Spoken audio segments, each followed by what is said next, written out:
не неочаквано. Волен Сидеров се появи за заседание на Комисията за контрол на ДАНС. Малко трябва да върнем, защото не знаете какво очаква. Свръхкултово интервю с него на темата лъжец му казвам в очите, фелацио е основна тема на разговор, кой на кого, как, защо. Дай сега да има с атмосфера от партийния дом. Някой партийния дом, сега свърталище на комисиите на парламента. Защо? Какъв е проблема? Дай. Нещо боксови умения ли ще показвате? Частната телевизия на Алексей Петров, ако обича да слушате. Господин Сидеров се опита нещо да бута и да блъска. Очевидно в доста такава...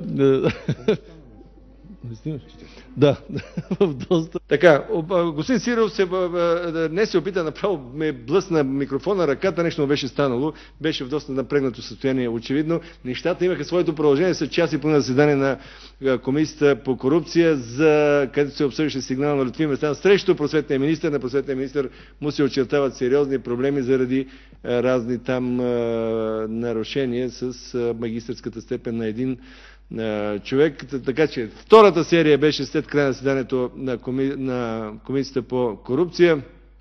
Тогава беше завършил вече заседанието и на Комисията за контрол на ДАНС и ставаше дума за, разбира се, Алексей Петров, неговата роля в ДАНС и т.н. И чуйте сега нататък какво става. Аз има груби нарушения по служба по време на управлението на СРТ в ДАНС. Груби.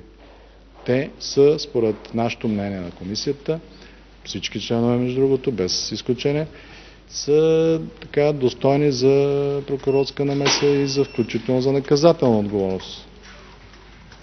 Предполагам, имате и други факти, господин Сидеров, за безчинствата на наказателните бригади на Алексей Петров? Има много факти, които на вас като частна телевизия на Алексей Петров няма смисъл да ги изрежа, защото вие ще се направите правилото тенденциозно. Вие сте телевизия, която на издръжка на Алексей Петров и... В момента лъжете. В момента лъжете. Може да се получите в лъжете. За да се успокоите. Не ви отива да лъжете, господин Сидеров. Вие лъжете доста повече. Вие лъжете изключително... Вие сте лъжец, господин Сидеров. Една стотинка не съм взел от Алексей Петров. Една стотинка. Редовно лъжете. Вие сте лъжец.